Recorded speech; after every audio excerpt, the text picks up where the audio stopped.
said, my name's Campbell. I run Unbroken Performance, and through that work, that company that I operate, I work with a bunch of combat athletes. And today, what I wanted to start with is the main thing I want you to take away from today is whether you're a jiu-jitsu competitor or you're training in jiu-jitsu just for, I guess, the physical mental benefit. If you do not leave here today and become more diligent in your nutrition, you're going to suffer for it in your performance and your competition. It's just kind of a non-negotiable aspect of improving your performance and your recovery and being the best athlete you can be long-term. Okay, so I've got a few sub-things I'm going to go over today. To start, I just want to go over a little bit about me so you have a little bit of context of what I do. So I'm originally from Taranaki. I was super overweight as a teenager, went to boarding school, struggled a little bit there, and then in about year 12 I got really into weight training. I completely immersed myself in bodybuilding. I moved down to Dunedin, and then after a couple of years of competing in bodybuilding, I started training in kickboxing and jiu-jitsu. I was super fortunate down in Dunedin. I started working in the gym with a good stable of professional kickboxing and MMA athletes and a bunch of jiu-jitsu competitors as well. So since 2020, when I registered my business, I've worked with over 100 combat athletes, amateur and professional, and kickboxing, MMA, and jiu-jitsu. So I've been very, very fortunate. Today, our overriding theme is essentially to become a better combat athlete or a better practitioner of martial arts. So when I'm working with anyone, there's four main pillars I'm looking at to improve their performance in their given sport or exercise. So those four pillars I'm looking at to manage better and to a higher standard are their sleep, their stress, their training, and what we're going to dive into a little bit now, their nutrition. The really key thing I want you guys to grasp about this is those four pillars, stress, sleep, training, and nutrition. They all work in conjunction with each other and they all affect each other positively or negatively, almost in like a snowball effect. So if one suffers, they all suffer. But if you enhance one, if you improve one, so if you leave here today and put effort into your nutrition, your training, your sleep, and your stress management is going to improve. Does that make sense? So they all work in conjunction with each other. What I like to do is often just go over real base level sort of food education because we're often not taught that in schools, and it's very hard to have some initiatives with your nutrition and implement it when you don't understand the basics. So the first topic I want to touch on is macronutrients. So first of all, calories, like we all hear about calories in, calories out. Calories is essentially just like an energy unit measurement for our food. Macronutrients are sort of larger, more significant nutrients, and then micronutrients are like a slightly less significant nutrient but very important, like our vitamins and minerals. With macronutrients specifically, we have proteins, carbs, carbohydrates, and fats. So you want to think of protein in just real simple terms as like your building blocks. Protein is made up of amino acids, which essentially are the building blocks of protein. Then you have your carbohydrates. Carbohydrates are your most efficient source of fuel, meaning they're likely going to be your primary go-to source of fuel. There's a couple different types of carbohydrates. We have like lower GI carbohydrates and higher GI. The big determining factor with these is more so just digestion speeds. Neither one's necessarily good or bad. You just have to know how to use them, and we'll go into that a little bit later on. With fats, fats are essential for the optimal functioning of all human body systems, and they're also our backup energy source. One thing I see that's super prevalent in martial arts circles with food is people are often really big on eliminating one of these macronutrients, right? Like carnival's real popular or keto's real popular, and in some scenarios they will serve a purpose. I'm not saying that you can definitively rule them out, but what I often like to suggest is all those macronutrients can serve a purpose, and if you understand their purpose, it's a lot easier to implement them to your advantage. Does that make sense? The next subtopic I want to touch on is digestion, and I would say that digestion is probably the most underrated factor of nutrition. And the number one tip that's really practical I can give you straight off the bat is just to chew your food thoroughly. A lot of us have such a bad habit where we just whiff our food down, we're in a rush coming off work, into training, or in the car, whiff it down, end up with a stomachache. It's obviously not going to digest and absorb super well, if that's the case.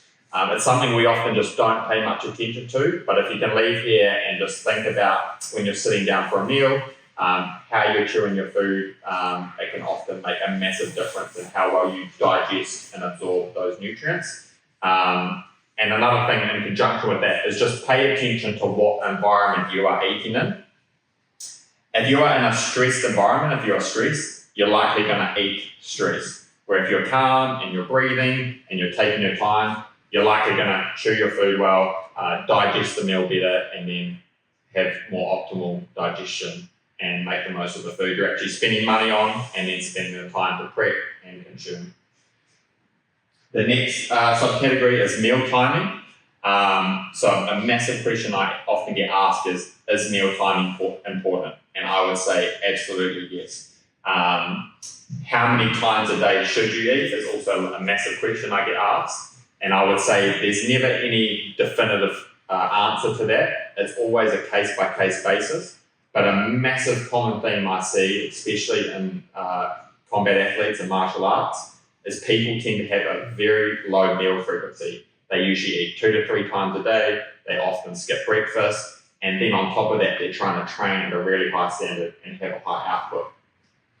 What I would encourage you to do is have a high meal frequency, but make sure you can adhere to that. Because if you're only eating 2 to 3 times a day, and I can tell you, go and eat 6, it's probably not super sustainable, right? Especially if you're going to be living the same lifestyle. So what I would say is if you're eating 3 times a day, start by just even increasing that to 4, implement that, be consistent with it, and then build from there. But we were even talking at dinner last night. I think Banderson said he eats 3 times a day. One massive thing I would encourage you to do is try and eat something pre and post training, and I'll go into a little bit more specifics on that later. But with meal timing, with increasing your meal frequency, what you're likely going to see is an enhanced ability to digest and absorb those nutrients. You're likely going to see improved blood glucose levels or blood sugar levels, which is going to mean more energy and more sustained and consistent energy throughout the day around training. And so there is a massive benefit to eating a higher meal frequency. The next topic I really wanted to kind of dive into is that adherence beats execution. So in your nutrition and your food day to day, the value of consistency in that is massive. It's exactly the same as your training. If you come to a session and roll maybe once, twice a week, and then you don't go for 3 weeks, and then you come back a couple of times, and then you like this and this and this, your skill development's probably not going to be super drastic. It's really about the consistency day in, day out, and it's the same with your food. How well you do something consistently has far greater value than what you did once or twice. So when you leave here today, whatever you've taken away from it, try and implement things that you know will be sustainable to implement consistently. What I don't want you to do is go away from here and try and implement every single thing I've told you, do it for a couple of days, and then it's not sustainable, so you conk out and you just revert to where you started. What would probably be ideal is if you could pick a couple gems from what we go over today, implement them, do them consistently, and then build from there. Does that make sense? With food selection, there's a real big, discussion around good foods, bad foods. We also went over this last night at dinner. In my opinion, there isn't necessarily bad foods. They all often have a purpose. You just have to know how to use them. I would say the one thing I'm really careful of is just poor cooking oils. I feel like oftentimes carbs or fats get a bad rap for been a bad food or not digesting well. And often it's actually the poor cooking oils we are cooking the food in, or that like if you eat out that the restaurants are cooking in. Oftentimes fryers and like fast food and takeaway places, they're not replacing the oil in the fryer very often, and that can definitely wreak havoc on your digestive system if you're eating food that's been fried in oil that's been reused a bunch of times. Does that make sense? Typical foods I like, I'm really big on digestion. The foods I implement in my diet change, and for my clients it always depends. But I love foods like beetroot, pineapple, kiwi fruit. I love both sorts of carb sources, so slow digesting, fast digesting, and I'll play around with those depending on my, goal at the time, my energy demands.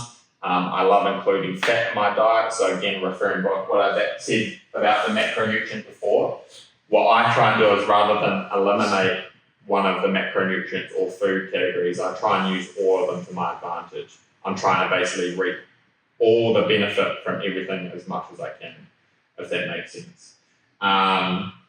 One big thing you want to put a lot of effort into for a lot of you guys when you're having big training sessions and spending a lot of energy is your food selection around your training. So a big consideration is always digestion. If you're coming from work, if you've had a super busy day and you're going to have a big session and you want to eat something, you know that's important to fuel that session and your energy output, we've got to be consuming foods that are going to digest well, not for me, and like sit well in our stomach. Sorry, did you have a question? Sorry, no question. Okay. So, for example, I wouldn't be eating a lot of calorie-dense fatty protein sources or low GI, like slow digesting carbohydrates right before a session and after a session. I'd be looking for things that I know are going to sit well in my stomach and digest properly. For example, just some real basic examples that I would have a pre-training meal. I would probably have like a couple of squares of dark chocolate and some pomegranate juice or fruit juice, simply because those things are enjoyable, they're going to digest well, and they're going to serve a purpose for that training. And then after training, I'm looking for a protein source, a quick digesting carbohydrate source. And we discussed this at dinner last night about one thing I have after my training is lollies. And everyone was kind of like quite shocked at that. But it's because it's essentially, it's a simple sugar, it's a high GI carb. It digests and absorbs fast. And again, it's not just the fact that they're lollies, it's the type of carbohydrate they are and the purpose it serves. So like I explained, those lollies, I actually am not a big fan of lollies, so I might swap that to something else like cereal bars or creamed rice. But there's also still a purpose in that I'm pairing it with a fast digestion protein source and a fructose source. So it's about having a bit of method to your madness. One thing I always saw in like the jiu-jitsu gyms and after kickboxing classes, people would bring like a whole bag of lollies and just slam them and then end up with a stomach ache and like end up being sick. And obviously they're not going to recover to a high standard for the next session. With the digestion and picking your food, the reason why that's really important, the reason why it is something you should take away and think about, is because as soon as you finish one session, you're essentially on the clock recovery-wise until your next session, right? So a big aspect of being more diligent in your nutrition is being prepared and organised with your food. And one really easy practical thing I would encourage you all to do is when you come into sessions, have something in your bag packed and ready to go. Regardless of what you've chosen to have, whether it's carbs or your protein shake or whatever, bring it to the gym, have it organised to consume straight after training. Because what happens is as soon as you finish that training, like I said, you've got 24 or 48 hours into your next session. And to me, that clock started as soon as you wrap that session up, and we want to maximise that time to recover. And like a lot of us, we come from work, we go to the gym, we have a massive session, we've had a busy day, we've only eaten twice, we give our all in training, we finish up, we have a chat with someone, we're hanging out at the gym for another half an hour, having a good time, haven't got any food organised, got to get to the supermarket, see someone at the supermarket, have a chat to them. By the time we get home, we're rushing to get one meal in before we go to bed and get up the next day for another day of work and training, and being prepared can cut down that time of getting your meals in drastically. And it's a big difference when you start to eat consistently 4 or 5 times a day and you're organised with the food compared to like eating 2-3 times a day and maybe wolfing down a meal before you go to bed, So now what I want to do is hash into weight cutting specifically a bit. Could you chuck your hands up if you do compete in jiu-jitsu competition or matches, or you're looking to do that? Is that something most of you have sort of... Cool. So who has had to cut weight for a competition before? Cool. And what would be like your general consensus of how you found that? Was it like a little bit daunting at the first time? Did you wing it? Winged it? Yeah.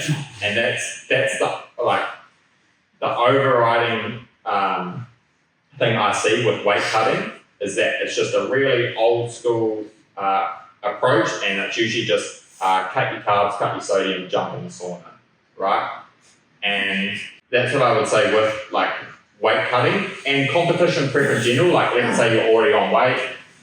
The most important thing is always having a plan, Don't wing it, especially something as serious as weight cutting. If you have a decent amount of weight to cut, it is something that is dangerous. Like, it can actually be fatal if it's done irresponsibly, and that happens often as well. And what we want to do is you've spent all this time training, improving your skills, building up to this competition. You've probably spent a bunch of resources and time and effort. We want you to go into this competition and actually be able to showcase all that work. We don't want you to be limited by, feeling flat because you had a rough weight cut, or you even sort of winged the weight cut and didn't come in feeling very good. So having a plan is really important. That last week leading into competition, whether you're cutting weight or not, what we talk about is we always want to just land the plane, where a lot of people come to the last week of competition and all the food they've been eating and the plan they've been sticking to the whole time, they just throw that out the window and do a bunch of different stuff, and it ends up just this clustered mess, and they rock up on competition day feeling like a shell themselves. So that last week or those last few days leading into competition, regardless of whether you've got weight to cut or not, we want it to be as smooth as possible. There's a few general guidelines I have with cutting weight. Oftentimes it does depend, obviously, on what weight you currently are or what weight you're going to compete at. But I like to say for a normal weight cut where you're just going to weigh in once and then compete, we don't really want to be losing more than 5% of our body weight. Okay? The other big thing you want to have a clear game plan on is how you cut the weight.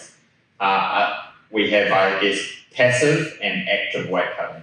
Right, so passive is more sedentary or low intensity weight cutting, and then active would be a bit more intensive weight cutting through exercise essentially.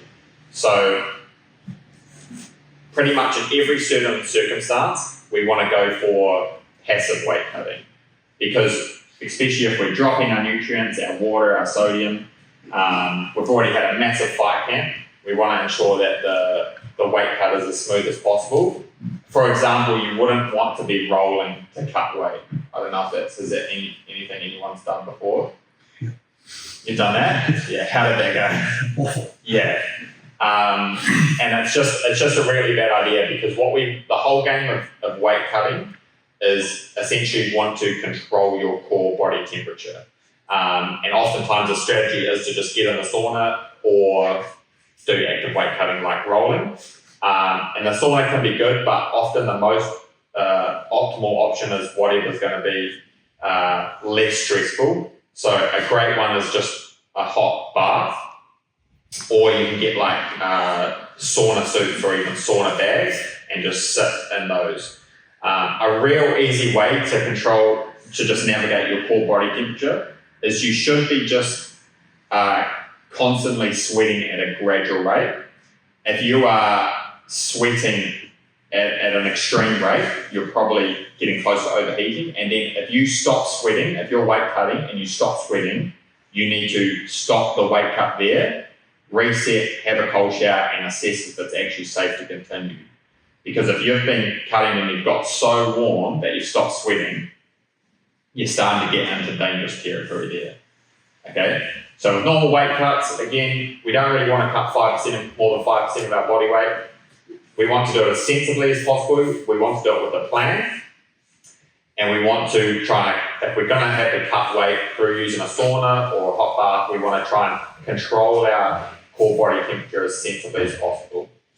Okay. So you're predominantly talking about losing water, aren't you? Yeah, so and I will summarise it at the end, but with weight cutting and competition prep, my strategy is always to be as prepared and advanced as possible. So what I like to do with my clients is I like to kind of get them pretty much within striking distance a week out. Usually within a kg or two, because then that just makes things far easier, far safer, and there's more room for error. Where if you get to like a couple of days out and you've got 3, 4, 5 kilos to cut, the room for error is far smaller. So the best thing is to always be within striking distance, and I actually usually encourage guys to fight a lot closer to their weight they walk around at. But unfortunately in circles, a lot of people don't do that. And a lot of people with their coaches, and again, that might be a strategy with their competition, but they might want to cut weight to obviously get a bit of physical advantage. Where it gets a little bit more relevant to jiu-jitsu in particular is you often have same day or multiple day weigh-ins. And this is where the room for error and the danger of it gets a little bit more intense. If you're having to weigh in on the same day of competition, and multiple times in a day or over a weekend for different matches, I can't emphasize enough how beneficial it would be to just get as close to that weight as you can in advance. If you do have to cut weight for a same day or multiple day weigh-in match or event, we really don't want to be losing any more than 3% of your total body weight at the max. And the reason why it's less than just a one-off like weight cut the day prior and repeat is because if you're going to have to cut again, the room for error and the ability to do that safely lessens. Has anyone had to do a few same day weigh-ins before? Or multiple day weigh-ins? No? Because it's usually been the day before? Yeah. Once in Australia. Yeah. But it was just twice. Weigh in and then walk to the match basically. It was like gi and no gi, and they forced you to weigh in for both. Right. Divisions. Yeah. Did you have to cut any weight for that? No. No. So you were pretty much. I didn't want to. I chose not to cut weight for exactly that reason. Yeah. Stress that I didn't want that. Yeah. And that is, like I said, if you can do like kind of like you said you did, you work towards it during your camp or your preparations and you got your weight down. That's a lot more advantageous than trying to cut weight at the end. If you have to cut weight, you don't really want it to be more than 3% of your total body weight. And if you're going to do it for a same day or multiple event, we want to try and do it without sodium and water manipulation. Because if you cut sodium and water or manipulate that, the effects of that, especially if you become dehydrated, it's obviously going to hinder performance, you know? And you might, if you have a couple matches on the cards for the day, you might get through the first one okay, and then the second one you might get okay, but if your plan is, I guess, go through the entire, like, all your matches and perform to your best, you're going to suffer at some point. You're going to dig yourself a hole, and it's going to be really hard to get out of if you're low on sodium, low on water, and having to maintain that weight you've cut as well. It just becomes a bit of a mess. If you ever have to do multiple cuts, I'd strongly encourage you to make sure that you only cut the weight via using mild heat exposure. So don't even get in the sauna and just like crank the temperature up real high. Again, a warm bath is great. Make sure you're just gradually sweating. Does that make sense? Cool. And then I guess the main point I just wanted to get across as well, like I said at the start, is when if you're going to compete, or you want to continue to come along to jiu-jitsu and improve your skill and become a better jiu-jitsu practitioner, because of the output and the demand you have in those sessions, day to day and week to week, it is really a non-negotiable that you leave here today and you put a little bit more effort and diligence into your nutrition and you refine your nutritional intake. The worst case scenario is that you leave here today and you try change your diet drastically, and then, like I said earlier, you just don't sustain any of that and it all goes to waste. What I encourage you to do again is just take a few gems from today, apply them, see if they work, see if you find value in them. If they do, obviously continue to implement them. If they don't, maybe look to swap them out and try something else. But again, consistency is always key. I think we'll open it up for Q&As. If anyone's here for that, you can crack into some particular questions if you've got them. One thing that you've probably heard, I always hear, you can't eat after 6 p.m. Right? Have you heard that sort of thing often? That sort of thing, Yeah, and the thing is that point is irrelevant because we all go to bed at different times and get up at different times, right? So if you go to bed at 8 o'clock and I go to bed at 10 o'clock, the rule that we should both not eat after 6 p.m. is irrelevant, right? I personally there's nothing wrong with eating prior to sleep. My main priority around that time though is ensuring whatever food I consume digests well enough so I can then go to sleep. For example, if 20 minutes before bed you smash a really heavy, large volume meal, you're probably going to go to bed and lie down and your stomach's going to be full and bloated and you're not going to feel good and you're probably not going to sleep good, right? And like I said earlier, we're trying to maximize that time from one session to the next. So you don't want to eliminate, let's say, 4 hours before bed and not eat.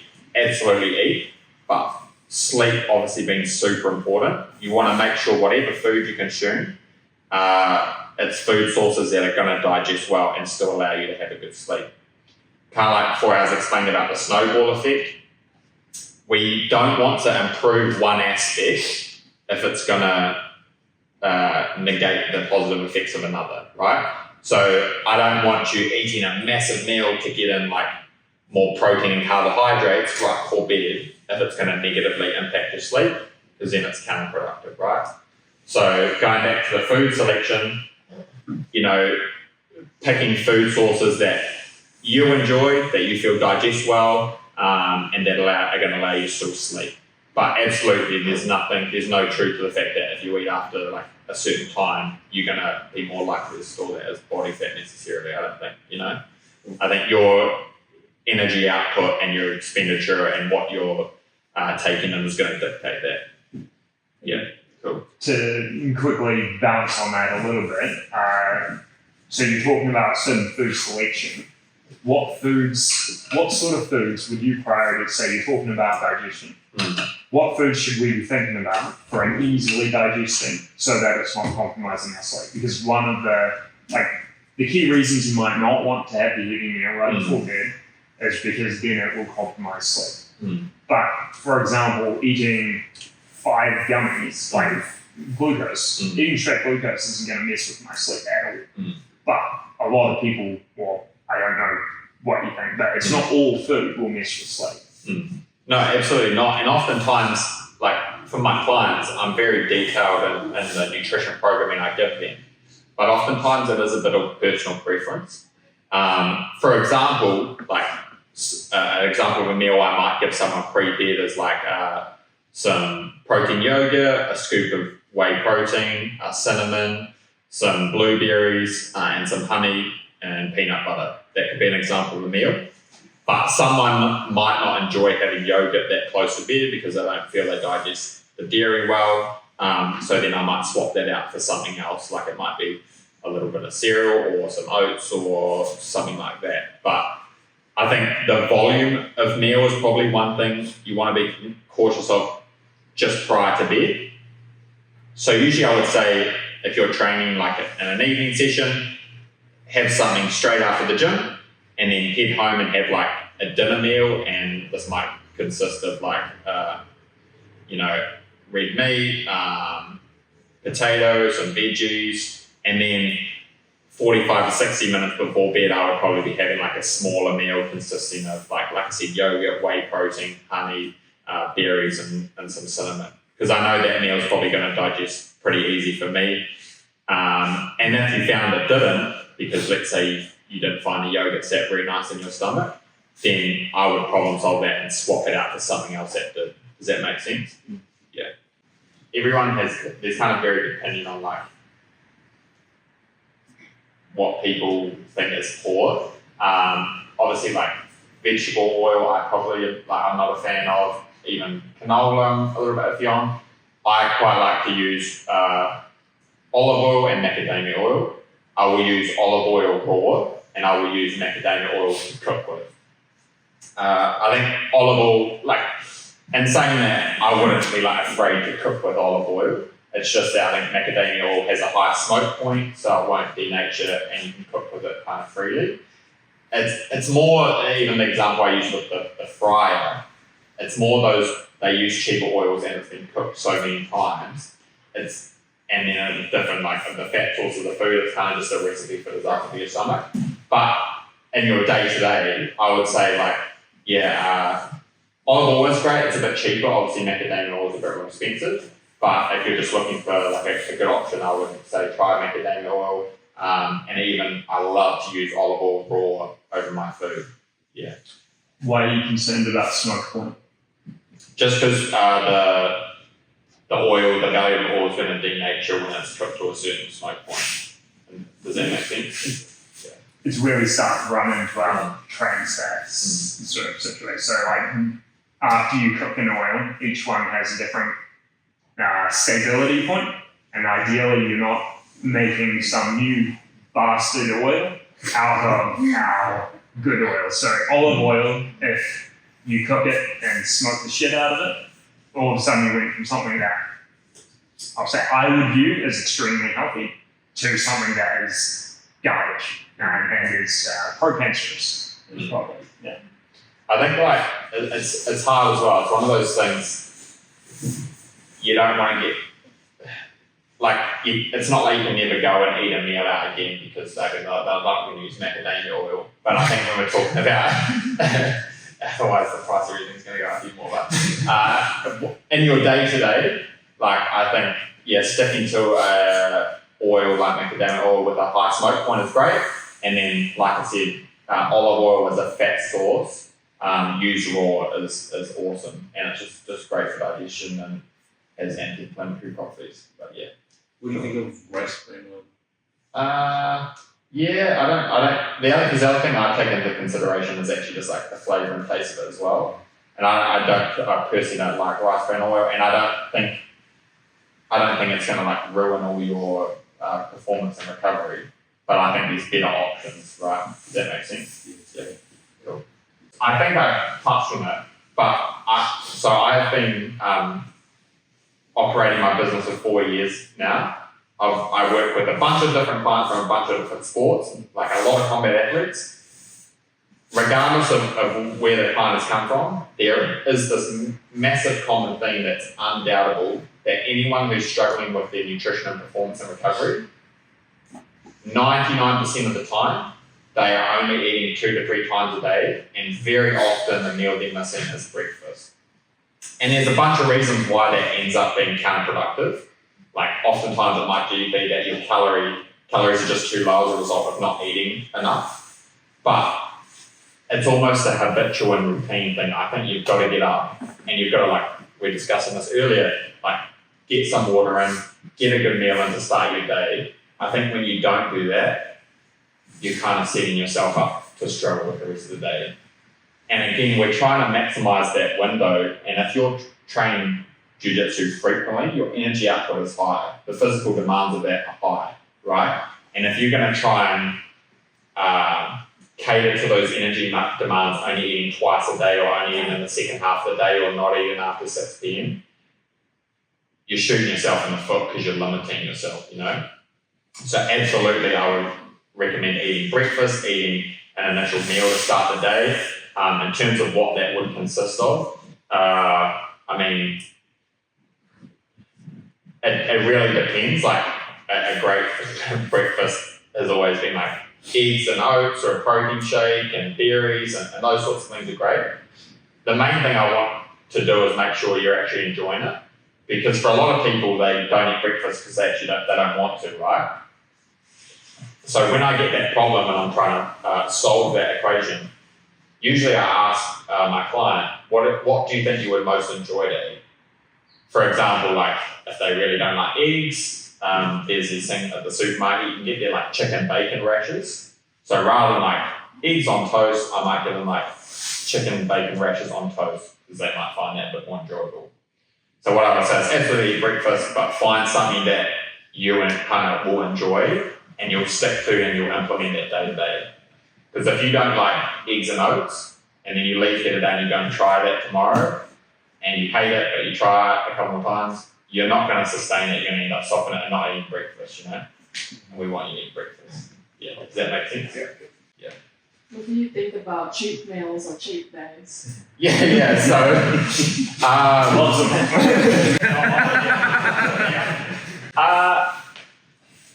it's real interesting. I'll try and not get too down the track, but I think aside from competing in jiu-jitsu or practicing jiu-jitsu, this is it's super interesting in just regards to your lifestyle and your day-to-day, because it's very easy to either become super food focused or not have a good relationship with food, or get in a cycle of starving yourself for the week and then having a massive feed up on the weekends. And all I would say is it always depends on the context. Like if you're 2 weeks out from a big jiu-jitsu competition, probably shouldn't be going out to Macca's and having a massive feed, you know? But if you're been training hard, you're eating well most of the time, and you want to go out with friends or your partner or family on the weekend and have a meal out and a glass of red wine or a beer, absolutely, you know? We want, when you have an off, I call it an off meal usually, because usually it's factored in. And if my client of mine or myself has eaten to plan the large majority of the week, they're not necessarily cheating, especially if it's something we've factored in and we've discussed. So absolutely have them, but what we want to make sure is that it's conducive to our overall goal and just us being happy. Because if you go out on the weekend and you eat to the point that you're in physical discomfort and you're bloated, you feel like rubbish, and then it becomes not even a positive anyway. You don't really even enjoy that anyway. So that's silly, right? Where if you go out on the weekend and you have a nice meal, you take your time, you just kind of be present in the environment, you chew your food well, it digests well, you feel good, you enjoy that, and then it sets you up to be adhering to your plan the rest of the week, that's productive, that's conducive. So one thing I used to do when I was younger is I'd adhere to my plan strictly and even have my calories a bit lower through the week, and then on the weekend I would just go and smash food. Yeah, and I'd end up being sick, wake up the next day and feeling like trash physically, mentally, and that's then I would end up being hungry. It would just be a mess, right? Where now I want to be a little bit more sensible and operate in the middle, so to speak, where it's not life or death important that I don't have a meal off here and there a little bit more frequently if it's going to keep me adhering to the plan. And I think just being sensible about how you go about having an off meal or a cheat meal. Yeah. I work in a very corporate environment. They see me, I meal prep everything. So if I go out for lunches with business partners, I'm bringing my own food, or I'll make conscious decisions on what I'm picking on. And if they respect you, they'll respect what you're doing. It's just your choice. What I would say to the first thing you said is cheat meal or cheat day. There's extremes in everything. So you could go really extreme with dieting and being super strict. That's not good either.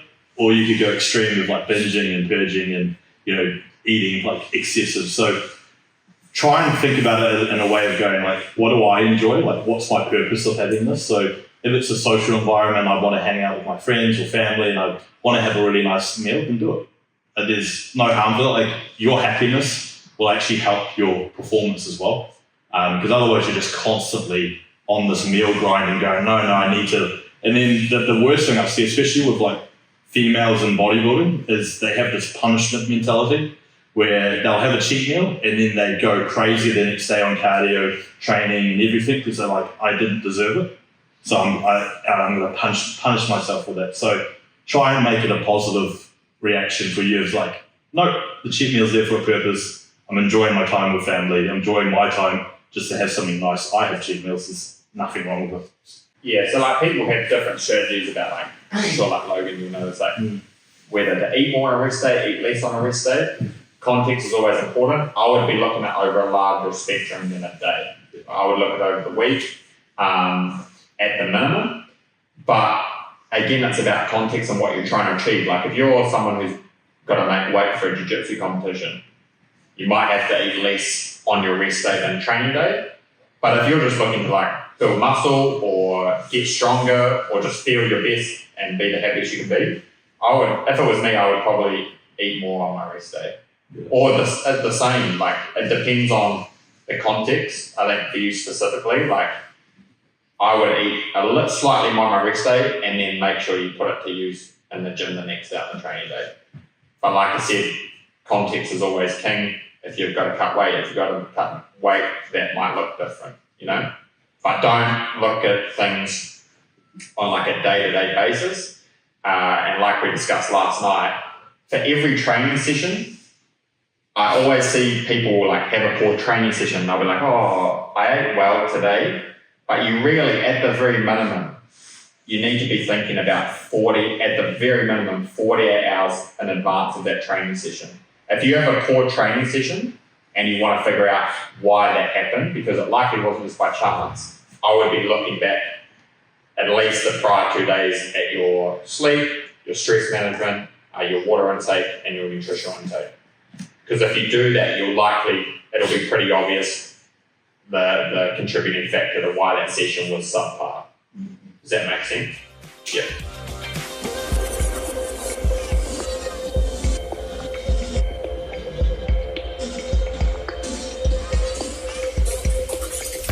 So strength training, I guess where we can start is how many people in this room are currently weight training or doing some form?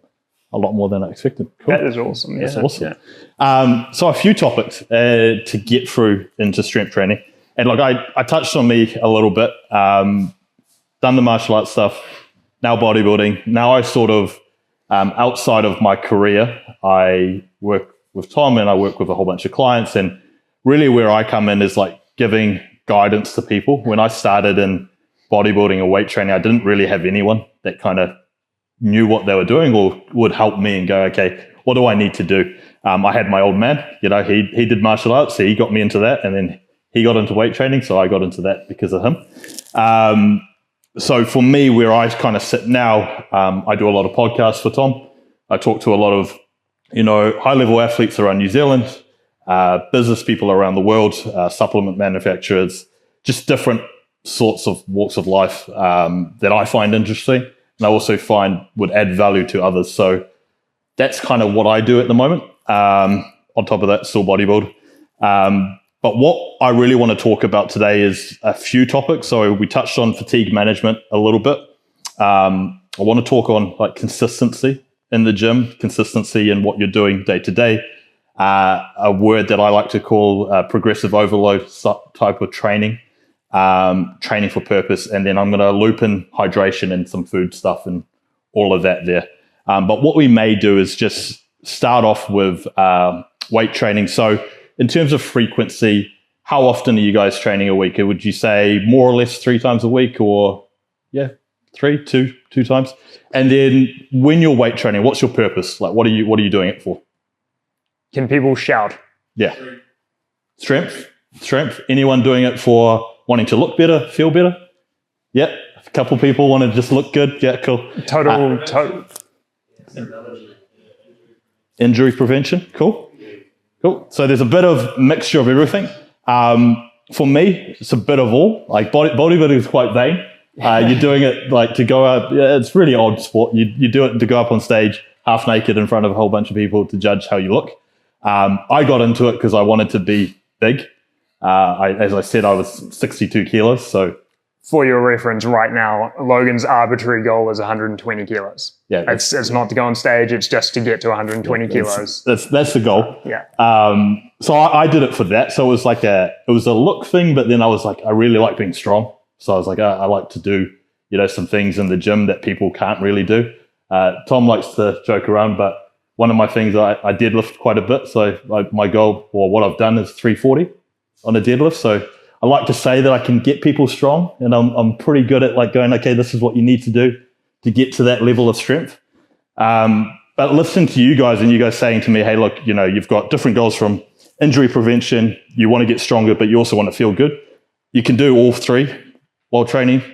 You don't really just have to have like one aspect of it and going, I'm just doing it for injury prevention.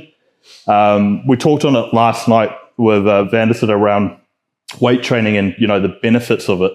Personally, the benefits for me is like, I really like to just kind of strip it right back and go, you imagine a day to day and, you may pick up something off the floor and go, geez, that's a bit heavy, or that was a bit hard, or I hurt my back there doing that. Now imagine if you just incorporate a little bit of weight training and then that suddenly becomes really easy. My partner of 4 years, she never trained before she met me. And then she was like, oh, I'm with a bodybuilder, I should probably go to the gym and see what this is about. Now she's trained consistently with me and she's a lot stronger and she can do things that she never used to be able to do. So for like the fundamental of it, it's like, okay, it just made her day-to-day life a lot better. And then she feels a bit better. She's like, oh, I look better in clothes. I feel a lot more comfortable. Injuries and things like that. She used to do gymnastics, so she's got buggered knees. Those knees are not so sore anymore. So there's those like things that you guys are talking about that she kind of ticked the boxes on. Not an athlete, but the everyday life, she's gone, okay, I've done weight training for that. So for your guys' purposes, when I'm looking at, and maybe we'll start on, let's say, consistency and what I call progressive overload and type of training.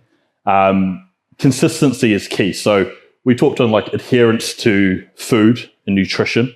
A lot of the times when people get into weight training, they don't know what they're doing. And then every time they go to their gym, they do something different. And then you may see something on Instagram or social media and you go, oh, that looks cool. That's a cool exercise. I'm going to do that. I know a lot of young people, that's where they start, is they see things online and then every session is different. And then you never really know what's kind of working and if you're getting stronger or better. If we take it to jiu-jitsu, when you're learning to pass guard or a new skill, how often do you practice that? If just a question to all of you, like if you're learning a new skill in jiu-jitsu and you're wanting to get better at it, how often are you practicing it? And maybe I'll pick on you. Regularly. Every day, most of the time. Yeah, most training sessions, right? So if we take that to weight training, would it make sense if you're wanting to get stronger at squatting to do a different type of squat or different movement every time you go? Like if you're going there and going, okay, I want to be a very proficient barbell squatter. Every time I go to the gym, I'm not barbell squatting though. Maybe I'm doing leg press or I'm doing leg extension. I'm doing something different. It doesn't really make sense. For me, it's like, okay, how do you, where's your measure? Where's your measure of going, am I getting better at this? Well, there's no measure because you're not measuring it. So to look at it as consistency and progressive overload, my training system and how I train myself has been the same for probably the last 6 years, every session. So I run a program of like push-pull legs. There's accessory works in between there. There's, modifications of it, but the fundamentals are all the same. So when I talked about like deadlifting and, I deadlifted 340 kilos, I didn't decide, oh, I'm just going to go do that. No, it was, I deadlifted for like 6 years and did it religiously every week. And then there was a way of going, okay, I need to track my progression on this. So is it measurable? Like, am I seeing every week that number progress up? And then it goes into what I was talking about before with like fatigue management. So if I don't see that go up, like when is it okay to say, maybe I should pull back or change routine or change in exercise? Couple weeks of it stalling, maybe a month. Yeah, probably. That's when I should probably start looking at something different. So that's kind of like the fundamentals of progressive overload and what I'm looking at when I'm training is like, keep the core routine of what you're doing the same, and the purpose should be the same. So try not overcomplicate what you're doing. Try not to go look at what's online or what's cool or trendy and pick that up and go, cool. In the bodybuilding world, there's fitness influencers like Chris Bumstead and things like that. People know who that is, and they'll look at what he's doing and go, I'm going to copy him. And it's like, no, let's just stick to our lane, right? So if your goal is injury prevention, then doing the movements that are going to be beneficial to that is going to help you. So your free weight squatting, your barbell deadlifting, even bench pressing, things that are fundamentally going to use full body movements that are going to help for that, I would recommend to do.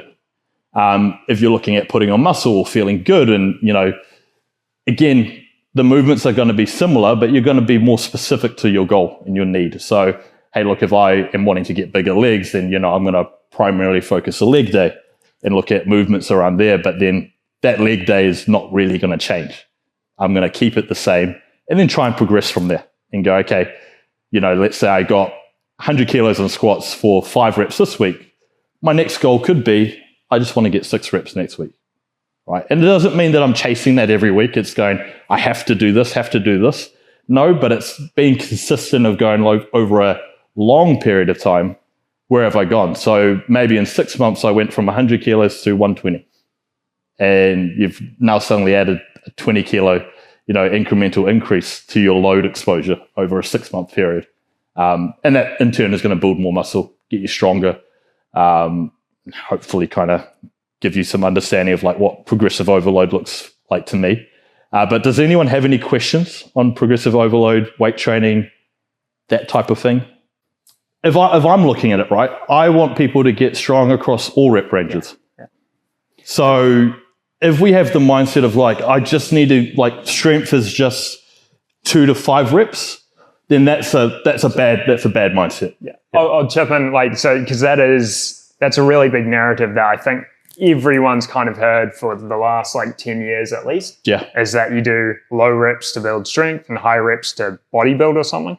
These days, if you talk to all your top bodybuilders and your top powerlifters, they're doing both because each has their benefits. And so you might, for example, if your goal, say like Logan, when you were building up to your 340 kilo deadlift, to get to that point, you're doing what you might call accessory work around. Yeah.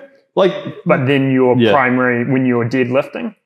So there's a couple if I talk on break that down, deadlifting, for example, and how to get proficient and strong at that. There's certain movements that I want to get better at to be stronger at that. So I find a leg press really good because if you think of the first portion of a deadlift is literally leg pressing the ground away. So that's what I'm thinking is I'm getting in the same position as the leg press. So I want to get stronger at that. So that's one aspect of it. But then even in deadlifts, I'm not going to go do a 1 rep max every week. It would be a sort of blocks of going, okay, this week is 3 to 5. This week may be, 10 to 12. And then I may do, the 1 to 2 rep max a week. And so it's like a 3-week incremental block. But I'm trying in that block, get stronger at each part of those rep ranges. So when I'm doing the 8 to 10, I want to see an increase in load. I don't want to be doing the same load exposure that I did last time because when I go to that 1 rep, I'm not going to lift more. It's not going to happen. So maybe just try and strip that back and go, actually, there isn't strength and conditioning. It's the same. It's all in the same picture. Yeah, it's all the same. So you just want to be getting as strong as you can across all rep ranges because all of it's going to be beneficial to what you're doing. In terms of, I've never done jiu-jitsu in my life, but I can imagine there's a lot of explosive movements that you guys need to do at times, especially when you're pulled guard or you're trying to get back on top. So those lower rep ranges absolutely are going to be beneficial. You imagine practicing a skill. We talked about this last night as well. It was quite interesting to me. I remember doing martial arts and going, okay, I'm going to be very proficient at kicking. And you're practicing over and over and over again. Now imagine if I did that and there's just a little bit more weight behind it and power behind it. So I think with martial arts, where people have kind of gone wrong And what was quite nice is seeing all you guys put your hands up that you weight train is they lose the aspect of performance, and it's just skill. And it's just, I'm focusing on skill base. And so you got to marry the two, balance it, and go, okay, I need to get stronger because it's going to make the skills easier. So yeah, that's what I would say. Nothing changes. That's what I would say. So like if I took it into a bodybuilding context, mistakes people make is they'll change training styles from, like, let's say 40 weeks of the year you're training one specific style, and then suddenly you're getting ready for a competition. Martial arts the same. You decide to change your training style just for that competition. It doesn't really make sense. Like, you're thinking, actually, I've been working on one way for a whole year, and now suddenly I'm getting ready for this contest and I'm going and changing everything I'm doing. Your body is not going to really adapt to that really well, and you're not going to be as proficient as you could be. So there's no real strength in hypertrophy blocks. All of it's the same. Just understanding that in a single training session, there may be aspects of this movement. I am just going to do a low rep on it. So if I'm doing like a barbell shoulder press, I may go, okay, I'm going to touch a new weight. So by me saying I'm going to touch a new weight, I'm aiming for 1 to 2 reps on a weight I've never done before. And that's me touching that new weight. So that's in the same session where the next set would be a higher rep set, where I would say, okay, I'm doing now what I would consider a working load of 8 to 10. And then that's that set. The mindset for me, though, is like, I'm looking at it going, okay, I'm touching this weight, and now that I know I can do it, the next time I'm going to progress from there. So I've done 1 to 2. Okay, I'm going to aim for 3 to 4 next time. And it's always just a continuous, like, just tracking. And, you know, you've got a notebook on you. I bring a notebook to every training session I have. I know my last 5 years of workouts, and I know what I've done. And I can look at going, okay, you know, what were the contributing factors to how I performed in the gym today? You know, I've got notebooks for what I ate and like how I train. Very extreme though. Like, not saying you have to do it that crazy, but having some measure is really good to understand. So yeah, try not block things into categories, like, because the thing is, if you just focus on just strength training then in these like low rep sets, and you do that for 12 weeks, then the hypertrophy stuff goes aside, right? And you lose muscle, and you're conditioning on that aspect.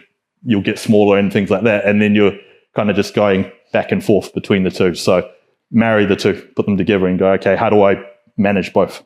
Any set could be a working set, right? So for me, it would be to failure. So that's mechanical failure. So a working set to me could be up to like 20 reps. You're still going to build muscle on that.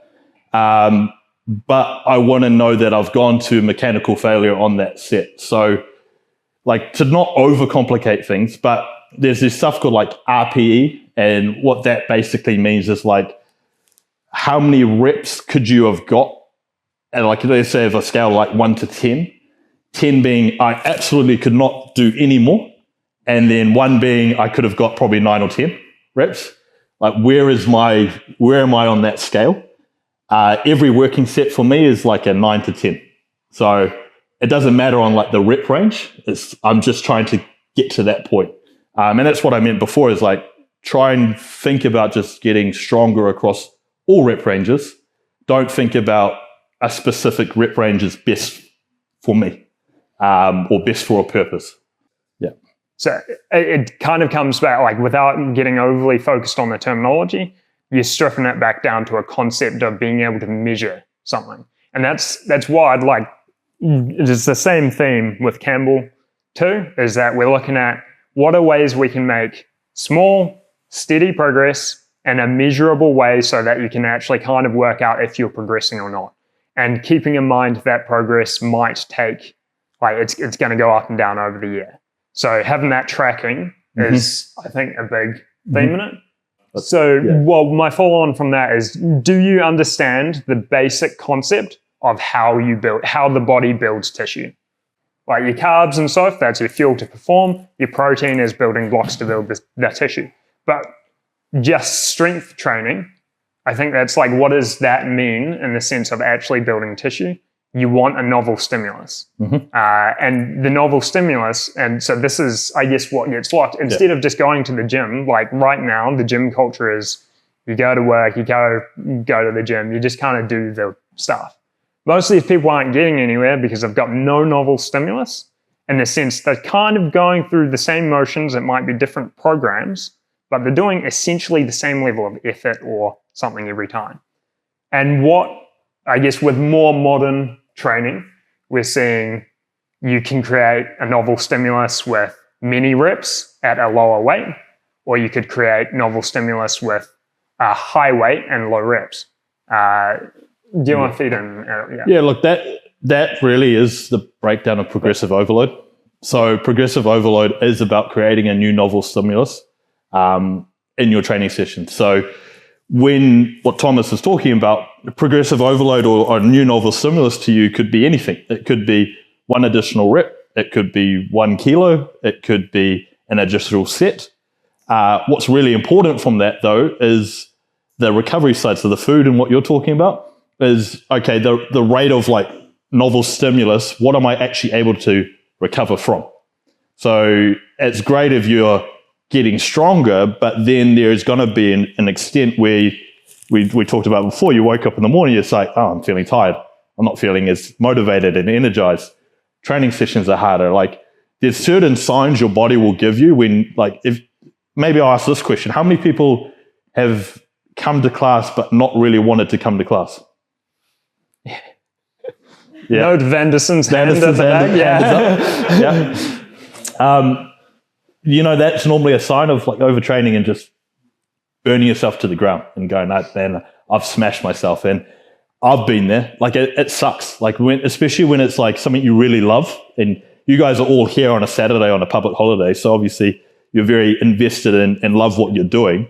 But it sucks when something takes that away from you and you don't know what it is. And you're like, damn, like, why am I showing up here, but I don't want to be here? Like, why am I going to the gym? That's my comfort zone and I don't want to train. So for you, linking that back to like training and weight training and jiu-jitsu, and what you're doing is understanding that there is a level of exertion where you're going to go, okay, what are the signs my body's telling me that I need to pull back and then try and recover from, or I'm not eating enough? So, you know, we touched on it before. Sleep is one, appetite is one. Motivation is probably the biggest piece I see. With a lot of, Campbell probably sees it with clients all the time. But I find motivation is like the telltale sign of like something is off. And then another measure for you is like if you go into the gym. So if I'm training and, hey, look, I know I've got a heavy, let's say, leg day today. I'm motivated to do it, but I've gone in and then like something's hit me. I'm feeling a wall, and then I'm training. I'm going, geez, I'm not moving the weights. They're not going how they should be going. Is that a one-off? Maybe. Did I have a bad sleep? Maybe it was. I'm writing it down, though. I'm noting it. The next time I go in, oh, same feeling. I see some people are nodding their head. They feel that. That's signs for me to go, okay, I need to deload. So maybe you want me to touch on? Yeah, I'm going to put on one more measure real quick, though, because I think it's one that is really easy to tell and a lot of people don't think about it. But it's your emotional reaction to a novel stress. So, like, how well are you reacting to someone cutting you across, like you're driving along and they cut you off? If you're losing your shit, there's something really wrong there, and you're probably burning the candle too hard in other places. So I think that's like, you don't need to do a whole bunch of tracking to go, oh man, like pretty much every day this week I had a moment where I just felt I lost control. Mm-hmm. So I think about that a lot, and that's an easy one because parents, like sleep deprivation. Like, I'm a young parent, and a lot of our customers are parents and dealing with sleep deprivation, but still trying to be good parents. And if you can recognize, hey, look, like I blew up at my kid when he was just sad because he had a sore stomach. That's your moment to go, okay, I need to, maybe I can't get more sleep because the kid's gonna, like, that's out of control, but you pull back somewhere else. And the same applies with non-parenting, with strength training, with anything, is that if you're not responding well to novel stimulus, and that could actually be a novel movement and stuff like that, then think about maybe you're pushing everything too much at once and you need to focus. And probably thinking about, like, really when it comes with this is ideally with your training, I'm going to inject in, if you can find a focal point, like this is my goal, here is my steps on how I am going to try and achieve that goal, rather than I want to get stronger, therefore I'm going to go to the gym. That has no steps, that's vague, and what does stronger even mean? Do you want to be able to buck someone off you better, and that requires more neck strength, then you do things according to that goal. So focus. Which is funny because we're jumping all over the place and we're barely focused. But that's, want to bring that in. Yeah. No, that's a good point. And, I think, like, if we continue on this kind of topic of novel stimulus and then learning when, hey, look, I've pushed it too far, and when do I pull back and go, okay, now it's time to pull back. We talked about signs that your body's going to give you. Then what does pullback look like? That's probably the biggest fear. I train a few clients and some of them astound me. Like, it's amazing to me. I had one that checked in just before, and I was reading his message, and he said, I haven't had a rest day today, but I've eaten all my training day meals, and I've not progressed in weight, and my strength is down a bit. And I was like, so you haven't had a rest day in it's like 10 days now. I'm like, okay, that's probably why. So there's things that you can do, but again, like, let's not take it to the extreme, right? So in a weight training sense, when I look at implementing a deload to someone, I never program things like this. I think that's where you can make mistakes. Some people are very good at programming deloads, but then also some people are not very good at understanding how hard they're actually training and don't need deloads. So that's one thing that I'll probably say on that is, like, understanding signs will tell you when you should deload. Because a lot of people's, I guess, perceived effort is lower than what it actually should be. So when I'm implementing a deload for myself, for example, I'm looking at my sleep and then looking at going, okay, performance in gym, and has it down. Now, what does a deload look like for me? It is literally just reducing volume across a week. So I don't lower weights, I don't lower things that create that novel stimulus. I am literally just going, okay, instead of 6 sets on my chest, I'm going to do 3. In hand, volume is 50%, effort is 50% lower, but I'm still moving weights that I should be moving. So I am, not putting myself in a hole. I'm not going to, bury myself, but I'm still going to be doing movements, touching things that I should be touching, but give myself enough time to kind of recover. When it comes to you guys, it's going to be understanding, like, when is that important for me? So think about the signs that Thomas and I talked about before. And then it's going to be, like I said before, it's, maybe just reducing your classes just 3 days in a week for 1 week. That could be enough. Everyone's, like, mechanic on a deload is going to be different.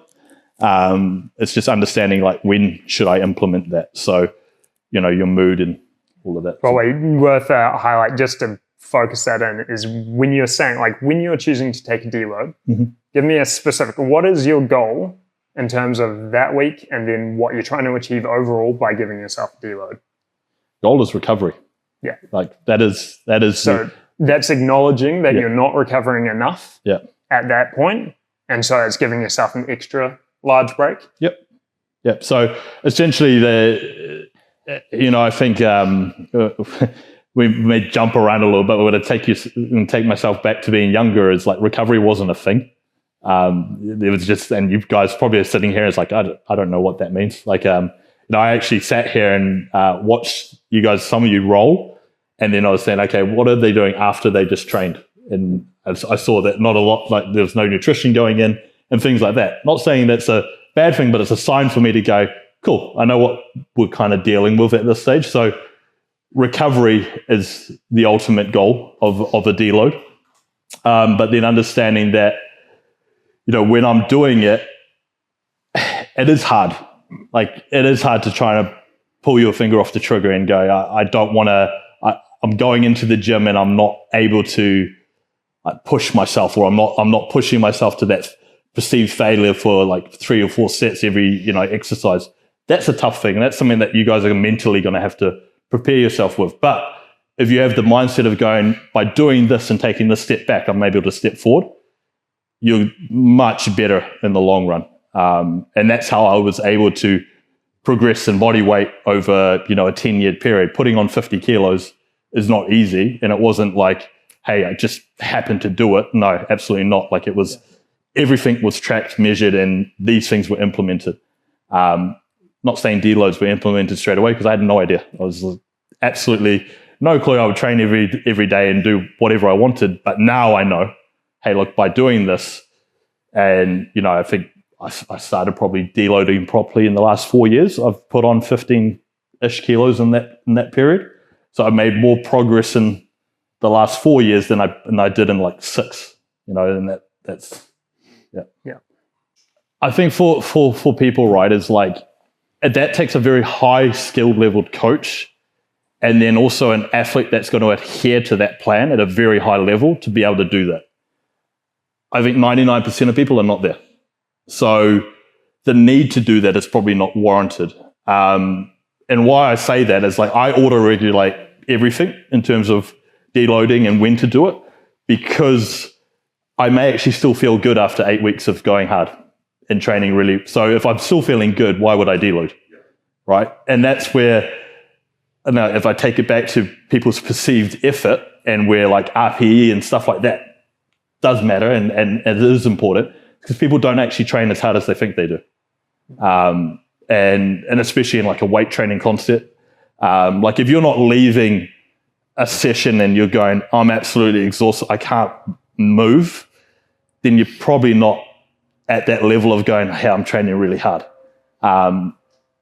That's probably the answer to that. Like, it's very high level stuff. And again, it's another thing that you have to try and monitor and go, this is the program that I'm following. Like, the most important thing is just get in the gym and let's just start, doing the exercises that are going to be beneficial to your goal. So whatever your goal is, if it's just to put on muscle, then, hey, let's look at, if I'm looking at like a beginner, I'm going to get them to do full body probably 3 times a week. Right? If they've never touched weights before, go into the gym maybe 3 times a week. You're going to do full body. You could do Monday, Wednesday, Friday. And then we're just going to progress from there. And then the next step may be, okay, I'm going to progress you into upper, lower body. So you do upper on one day, lower body on one day, upper, etc. And then you may move into what we call like a push-pull legs. And that would be like a push day, which is like chest, shoulders, triceps. Pull would be deadlifts, back, things, and then legs. Again, that's like very advanced though. So most people don't need to get to that level. It's like, let's just get in the gym. Let's do some full body stuff. People may look at you and go, what's this person do? But again, understand that your goal is very specific for your needs. So, with jiu-jitsu, I would never want to do too much of one thing, and especially in the gym, that's going to take away from your skill base side and what you're doing here. So probably feed into that, as you mentioned, like, you're not training hard unless you're exhausted at the end. That's specifically for that strength training context. I wouldn't expect you guys to be pushing that hard. No. Because you've got to have that response to learn the skills later. Yeah. But it all comes back to, and this is why I brought it up, is make sure you're still introducing novel stimulus. So you don't need to necessarily get to that exhaustion point. And the gym, I'm sure you're probably doing it on the mats. But make sure that when you're getting in there, you are creating a novel stimulus, like something that stretched you, where you're like, wow, that was more than I've done before in some respect. Because that's going to be the thing that's signaling like progress in general, like both muscle growth, but also strengthening of things, but also when you, like, we talk about injury prevention, strengthening of like ligaments, cartilage, all that stuff. They want stress to say we need to build more. And so like a classic thing would be to not stress stuff that is feeling tender. And I'm not going to directly say if you have an injury, you should stress it, but part of recovering from injuries is using it to tell it to repair. And that's, I guess, Yeah. To touch on like what Thomas just said, you know, do you on have any perceived injury exertion and like training effort, stuff that you want to talk it is the effort you can recover from. Yeah, I'll give us. So that's should, what I would highlight is like, what is the volume in training that you can recover from to do it again? And then understanding like, hey, look, if I'm standing here and I've done legs and it's taken me a week to start walking on them and feeling good, then hey, maybe I've pushed it a little too far, right? So your volume and what you're doing in that weight training session and in here is all going to be around what you're able to recover from, and it links into what, you know, Campbell talked about before, is food and nutrition, sleep, everything all comes together. Any other questions? So depending on, I guess, the movements that you guys are doing, but if you're talking like static holds, it would be more full body movements that I'm looking at and going, okay, how do I, like BJJ, again, I've got no experience. I've never done it in my life, but I know a lot of it is around leverage advantage and, you know, using other momentums to help you and techniques like that. So I'm going to look at full body programs and looking at full body movements. So you've got clean and jerks, you've got things that are going to help you in that sense. And then anything that, you know, if you're thinking about like grip strength, right? I know grip strength is super important. Picking things up off the ground, deadlifting, is by far probably going to be the most beneficial thing that you could do, in my opinion, especially when you're looking like an unassisted deadlift. That means you're literally just using your grip. That's going to help you a lot. One, you're going to build explosive power, but then your hand strength and grip strength is going to increase from there. So yeah, again, it's going to be program specific to what your goal is. Everyone's different. Injury prevention, what you're talking about, static holds and things like that. There are things you can do in the gym that can correlate to that. So there are, you know, you could do lateral raises by static hold lateral raises as well with dumbbells holding them out. That's going to help quite a bit. But then work with a coach that's going to help on that side.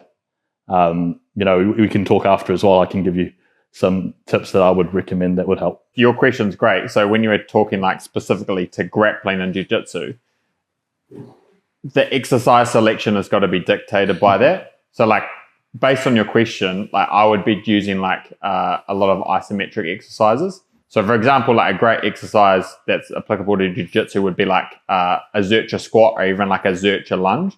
So a Zercher would be like holding the barbell across here, setting up in a lunge position and like still progressing it so you get the novel stimulus.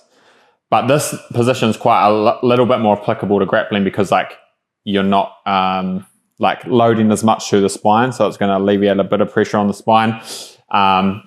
You're going to be encouraged to keep your limbs in, which like obviously in grappling, if you just give people free limbs, you're going to get torn apart, you know. It's going to challenge your core strength while still developing, I guess, that isometric leg strength. So I'm real big, like I come from a bodybuilding background, but I've worked with like combat athletes in a training sense for years. And I honestly think the biggest thing across the board is people do not put like a large enough effort on the exercise selection relative to their goal. Mm-hmm. Like the thing is there are people in here who like their priority is to just get bigger and stronger, and their exercise selection probably needs to look more like what Logan does, where if you are just trying to be the absolute best like BJJ practitioner you can be, your exercise selection needs to be different to that person. It needs to be completely conducive to your goal. And touching on the rehab stuff, I can kind of relate to this because there's been periods of time where I've been trying to kickbox and grapple at a high standard and still weight train and bodybuild at a high standard. And it's honestly almost impossible to do both at 100%. So I'm telling you, you must clearly define, especially if you want longevity in the sport or your weight training, you need to clearly define like what your goal is and what your priority is. And I think either your grappling or your weight training and your body composition goals, one of those need to take priority. Because if you're trying to do both to the same standard and you're not prioritizing one, it just leads to injury, it leads to overtraining. And so either your BJJ should be your top priority and your weight training should be complementing that, or your body composition and your strength should be your priority and your BJJ should kind of work around the programming of that. Does that make sense? Yeah, well, the good thing is in your strength and conditioning, especially your weight training, you've got a lot of control of that than when you're rolling, you know? So it's actually a lot more of an easier problem to solve with your strength and conditioning. Again, exercise selection is like a big thing. For example, isometrics, like even the Zertra I said before, that can be great for someone that might have like a lower body injury and struggles to put like constant load or force through their joints. But yeah, so thinking about your exercise selection relative to your goal, thinking about how you execute those exercises, because depending on what you're trying to achieve, your tempo and the level of resistance and all those sorts of things and the form and execution might change depending on whether you're trying to build muscle or be the best BJJ competitor you can. I'm going to cut in. So you're saying think about your exercise selection with regard to your goal and injury. If you have an injury and you're trying to exercise around it, what are the things you are thinking about when you're trying to program that person? Like, are you thinking about stress straight through the injury? Or are you thinking about surrounding muscles? Yeah, that's all good. Like it always depends on the person and various factors, but I definitely would encourage you, if you have an injury in a certain site, not to just be like, oh, I'm not going to train that area at all. I don't think that's a good approach. I think we still want to like try and strengthen those muscles and tendons and joints and ligaments as best we can. But you've just got to try and do so in a conducive way. Like I've literally just had a hip operation and I've just come off crutches. And how I problem solved that was essentially just tailoring like my exercise selection to that. So for the past couple of years, I haven't really been able to squat or lunge. So what I did is I like utilized machines and I worked in smaller ranges of motion. So I worked in ranges of motion that weren't painful and didn't aggravate my hip. So for example, like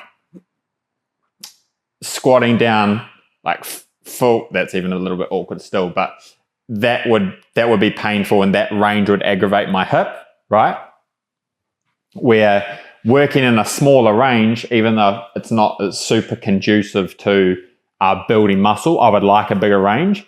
If I can work in a smaller range or even do an isometric in a comfortable range, I can still progress that and not aggravate my hip, then that's a win-win for me, you know? So you need to think about, if you have an injury, identify the problem, how can you still create a novel stimulus without making that injury worse? Actually, a massive one with combat athletes I come across all the time, because in boxing for decades, it's always been like, you got to do road work, 10Ks every day.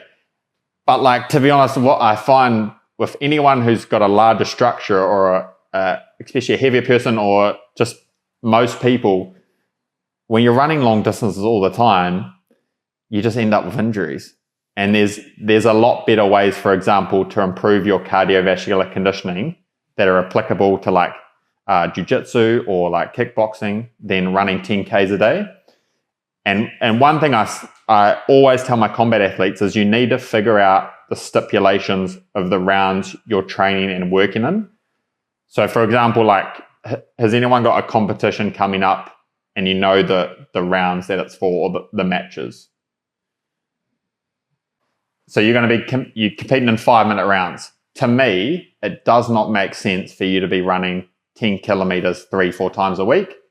Why would you not like go and work your cardiovascular conditioning in 5-minute rounds and try and get your output higher over a 5-minute round? And you could also do that in a way that's more conducive to not getting as less demanding on your joints than like running and even then rolling. You know, you could do that on an assault bike. It's not going to be as detrimental to like your knee, ankle, and hip on an assault bike than as like running on the pavement for 10Ks.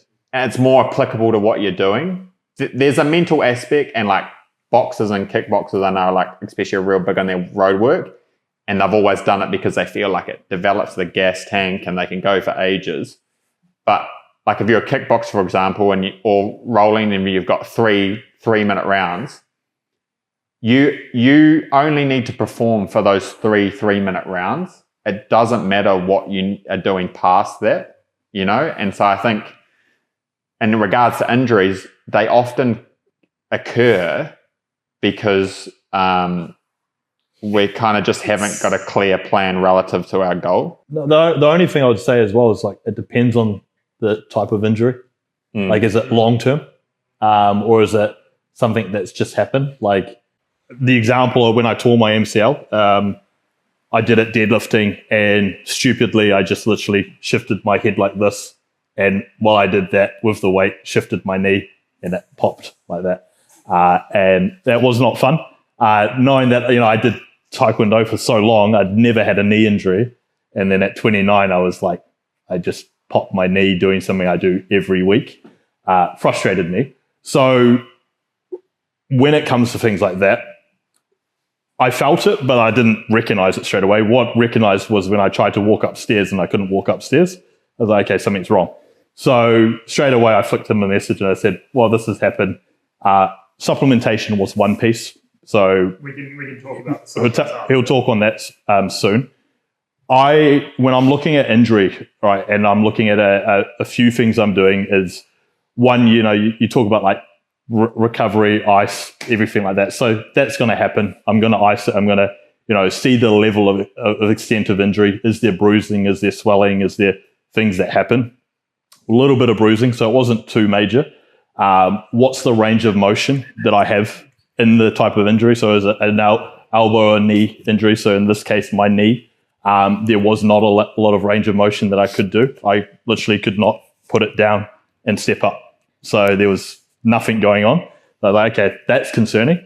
I try to, as quickly as possible, get back to normal function of that knee. That's my goal, without pain. So I'm never going to like do something that is going to hurt or cause, you know, further injury. So when I'm doing movements with that knee, I am trying to work around exercises that I can physically do, put load and blood flow into that area without causing further injury or pain. So what I had to remove was deadlifts. That was frustrating. I had to remove squatting. I could not do leg extensions. I could do lying leg curls, so I did those. And then I did a bit of like wall squats and all these things that I hadn't done for years, but I knew for me is like blood flow is important. Blood flow is going to help it recover. The worst thing you can do is like not do anything with it and just try and rest it. And keep, like, I see a lot of people that would just completely avoid that injury because they think it's going to recover. What happens is you compensate. So if it's your legs, your other leg compensates a lot. That one becomes really strong. And then when you try and get back and using this one, the recovery is even longer.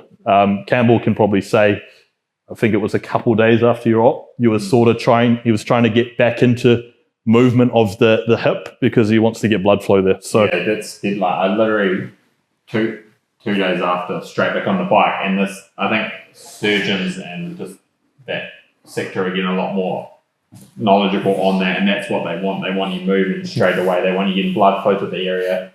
It used to be common practice that after a hip replacement, 6 weeks of doing absolutely nothing. And I think everyone's starting to know better now.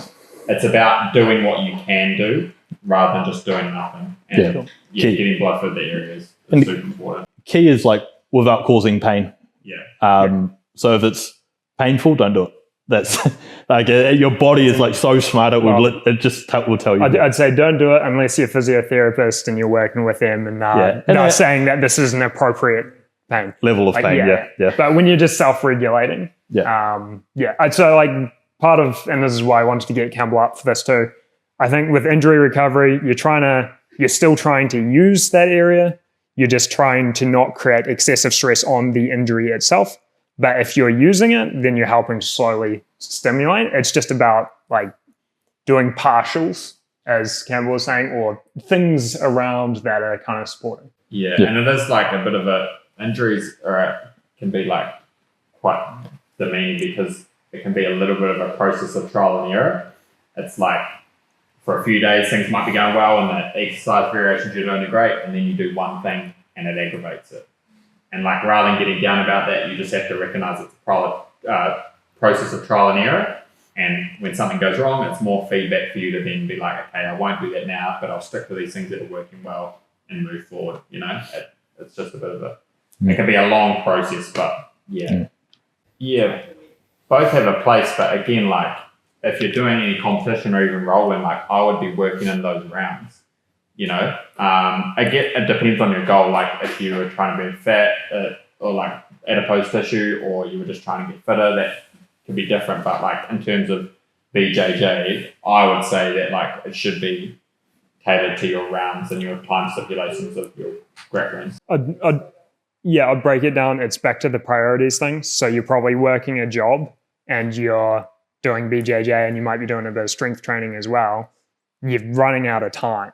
And so if your goal is to perform better on the mats, then I would prioritize those short trainings, because then you can get that constant adherence. And with that constant adherence, you can track it and make progress, and that feeds into that. Like that's kind of the whole theme is what can you do? Everything's linked. Like if you look back to like what we started with adherence to diet and adherence to training, it's all consistency. Yeah. So if you're consistently doing, if you just say 80% of the plan, it's better than only doing 30%. And that's what I would say. It's exactly what Thomas has just said. Is like understand your goal and be trained specifically for that goal. Like if it's to feel good and healthy, then maybe zone 2 training is great for you, and it's not specific to here. But if it's for here in competition, then it's different. Same thing with weight training. It's all dependent on goal specific what you're doing. There's a theme that applies to the nutrition, the weight training, the grappling that's really important to understand if you want longevity in the sport and you want to see results over like 10, 20 years and you want to remain healthy. And that is always pick the lowest hanging fruit. And essentially what that means is rather than like a lot of us who are keen on our training and exercise, we just want to do the most amount of work possible. We just want to go crazy, do the most amount of BJJ, do the most amount of weight training, eat the absolute best, be the most strict. But what we want to actually do is figure out what our desired result is and do the least amount of work to achieve that result. Because that's going to be more sustainable and we're going to have more resources to put into recovery, increasing our performance, our day-to-day life, our career, and it's going to be more sustainable. So rather than doing the most amount of work you possibly can and conking out, do the least amount of work possible to get your desired result. Does that make sense? Yep. Yeah, absolutely. So this is where like we talked about like mobility before, and Thomas had a discussion of like what my views on mobility and mobility work. I think it's very important. I still do it. I can still do the splits today. And that's something that I maintain. There's certain things I can't do, like my shoulders and back and everything is a lot bigger than it used to be. So, lying and putting my arm up like this is difficult. Like there's things that are harder, but understanding that mine is like it's goal specific. So I understood that I put on that tissue for a reason. It's going to be there. Like for you, I would staying on top of your mobility work, your stretching outside of weight training. I don't like to do them together. Campbell may have a different view, but I do mine in the morning. So I do cardio every morning. I do my stretching, my core work, everything every morning, religiously every day. That's my morning routine. It makes me feel really good, but also pliable, movable. I also don't want to have it take away from what's important to me, which is weight training. So I find if I combine the two together, it takes away from my performance side. So that stuff, I know you do BJJ, but how much like flexibility work and mobility work are you doing outside of BJJ? Are you doing any or? Yeah, that's. See, this is why before when I was saying like the strength training at like building muscle and BJJ are really hard to both do it 100%. Where like Logan literally was just a perfect example. His bodybuilding, his hypertrophy is his top priority, and so he works his mobility around that and does it outside of it. Where you, if you figure out your BJJ's top priority, it may be that like the mobility is more of a priority because you need to work in certain ranges of motion, you need an increased range of motion, and your weight training might have to work around that. Does that make sense? Yeah. What we can say though is because Logan's an extreme case in that situation, so I wouldn't really, like realistically, I wouldn't expect anyone in this room to really get into mobility issues that Logan would be dealing with. No, you shouldn't at all. Yeah, that has taken 10 years to build that much tissue. But within a normal, like, muscly man tissue range, or woman, sorry, within a normal muscle tissue range that you would have in BJJ, I think you guys should be able to do whatever you want. Yeah. That's not so much that restricts. But when you see the amount of just meat on Logan's shoulders, thanks, mate. like it doesn't matter how mobile you are. Yeah. You can't touch it. Yeah. Yeah, I think on what he's saying though as well is like, if that is an issue, then it's not a cause for concern, but it's something for you to go, okay, I recognize it. What am I going to do about it? Right. So I would personally be implementing things because it sounds like BJJ is your most important like priority. Is that your number one? Yeah. So I would, look at that and going, okay, it's going to supplement my BJJ, my training in here, and put some effort and priority to that. You've got to balance things. You can't go crazy with everything. I take things to the extreme. I know that. And I always tell people like, listen to what I say, but definitely don't do what I do because I take things way too far.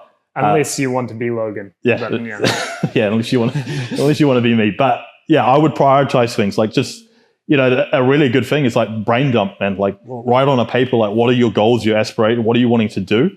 And then, you can hit myself up on Instagram or you can hit up Thomas, Campbell, any of us, and we're happy to help give you some guidance of like what we think you should be focusing on. But if BJJ is your number one, I would then like reprioritize the other things. Like strength training is great, but not if it's going to detriment your mobility that then is also detrimenting the thing that you enjoy the most and you're trying to focus on. So, yeah.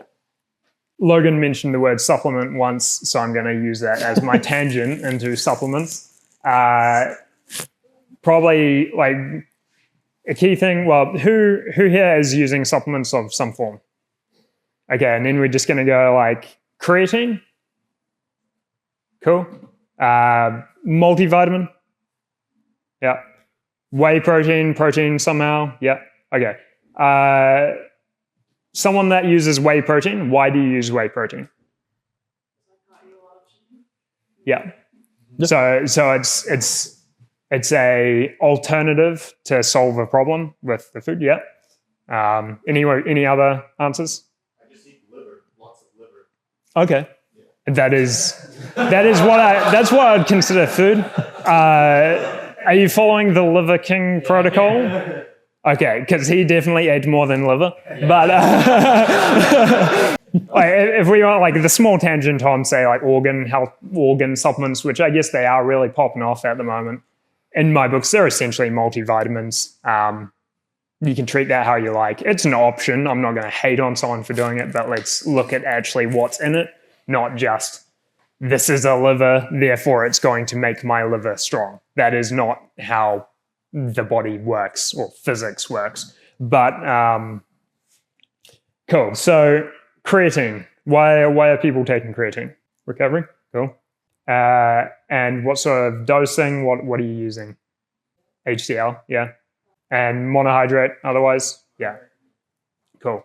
So both of those things, I like to start with them. And multivitamins similar, but it's a whole bunch of things. It's easier to focus on, say, protein and creatine supplements, because those are both things that you can get from your diet, but you take it, or someone might take it as a supplement because it's a convenience thing. So I like to really reinforce, like we are Like I own a supplements business. My whole money thing is selling supplements, but you've got to keep the context that the whey protein is only good if it's solving an issue that you can't get from normal food sources, because I can off the cuff, like whey protein is nice and digestible and it's convenient, but it's also not coming along with a whole bunch of other nutrients that you might get in chicken or in lean meat, etc., well, in red meat, etc. So think about, it goes back to the goals thing we're talking about. So instead of saying I'm training now, therefore I have to have protein, it's like, well, a protein supplement. It's like, you shouldn't take a protein supplement unless you have first assessed your protein intake and when you need to have that protein. And then if you're like, okay, look, my protein intake is too low, I need to get it up, and it's not practical, I'm going to keep using your example, it's not practical to eat that much chicken, then that is the appropriate time to bring in the whey protein. Or other examples could be the digestibility, because you might need, like as Campbell was saying, you're trying to have a meal around training.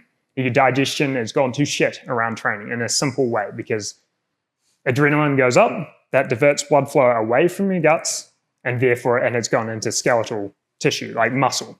So if we're looking at any supplement, like the really good starting point is most of the time for those basics, like your creatine and protein, that is normal food stuff. And if you can get it from normal food, it's probably ideal, because you're going to get some other nutrients along for the go. Then where I think, so where it follows on to actually quite novel stuff, this is where you're never going to get this from food. You have to extract it down to an extremely potent extent that it just isn't available in nature. And the same thing goes back, like, so trends, well, what's a trendy supplement that you guys have heard of recently? Collagen? Okay.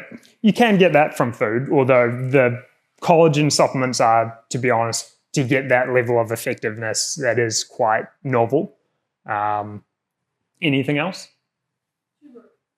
Turmeric. Thank you. That's a great example. So turmeric is extremely relevant to you guys. So as a basic concept, turmeric is your plant, or you're using the root generally. But what you're looking for it, or what most people are looking for in it, is curcumin. And curcumin is one of the compounds in, and it's very anti-inflammatory.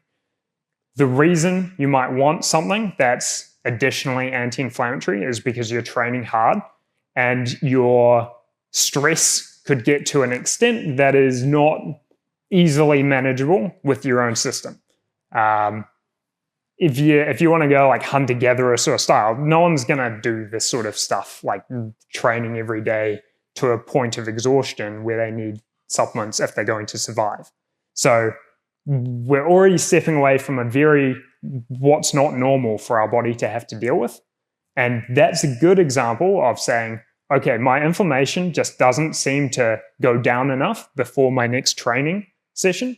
Therefore, I might introduce something anti-inflammatory.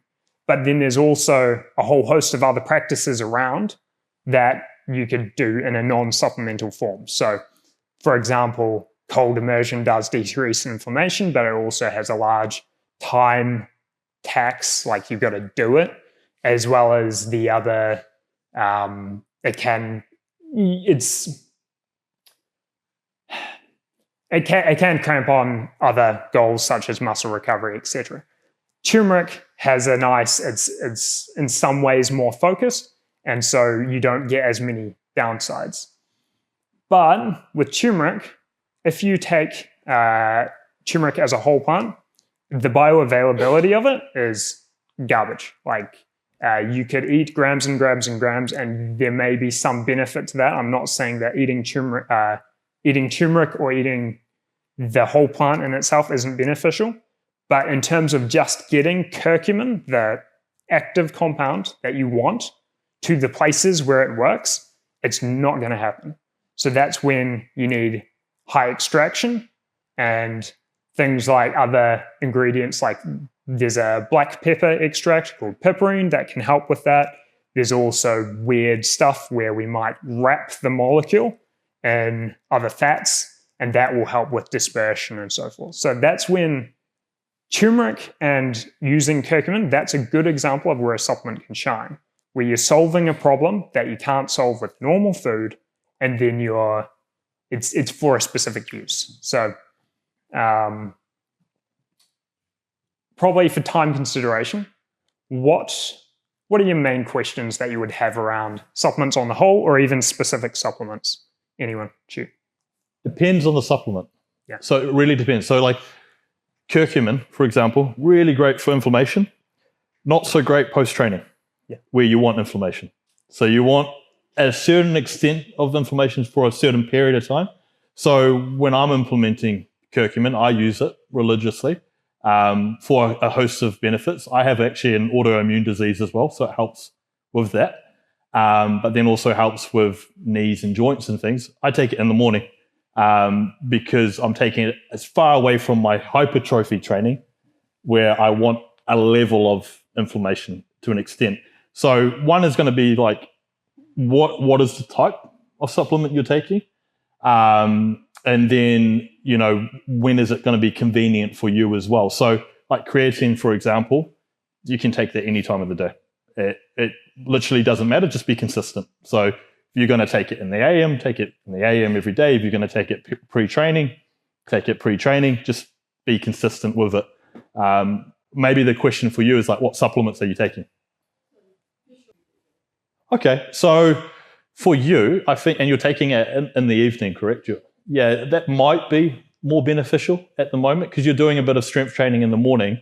I wouldn't really want to take your joint max around that purely because of muscle protein breakdown, and you're wanting to recover that side. With jiu-jitsu, you're not going to get that level of extreme muscle protein breakdown. So the timing, you probably have quite a good time at the moment of when you're taking it. I would generally keep not so much like the creatine, like you could take in the morning if you want. Here's as an easy and this is good sort of fundamentals chat, because then you can apply this to your overall supplements no matter what they are. But for the most part, if you're taking a supplement around food, say with half an hour before, like within half an hour before, or the hour or so after eating food, then you should expect that because you're diluting. So in your guts, you've got food and the supplement. So it's less concentrated. Therefore, it's going to take longer to absorb through. With some things, that might be an issue because you want them to absorb through really fast. And the longer they're in the guts, the more they will be metabolized into non-useful things. But for a lot of real basic stuff, I'd say don't overanalyze it. Get it in regular and focus on the things that really need that attention, which I would say curcumin is one that you want to have attention to. But the rest is kind of like, hey, look, we know that you can absorb omega-3s like fish oil with food because people eat fish and they're getting the benefit of that. So if I was like, if I was going to get real technical, actually omega-3 separate of food, there is some arguments for and against, but it's not worth stressing about. As a general rule, you've got a lot of variability between each body, and then each body every day, every week. And so I spend my time, a lot of that is in the literature side. And if you wanted to really go down those lines, then it can all get very tangled up and you can't take anything ever because you're not optimizing anything. But strip it back. So with supplements, start simple. Don't introduce a whole bunch at once.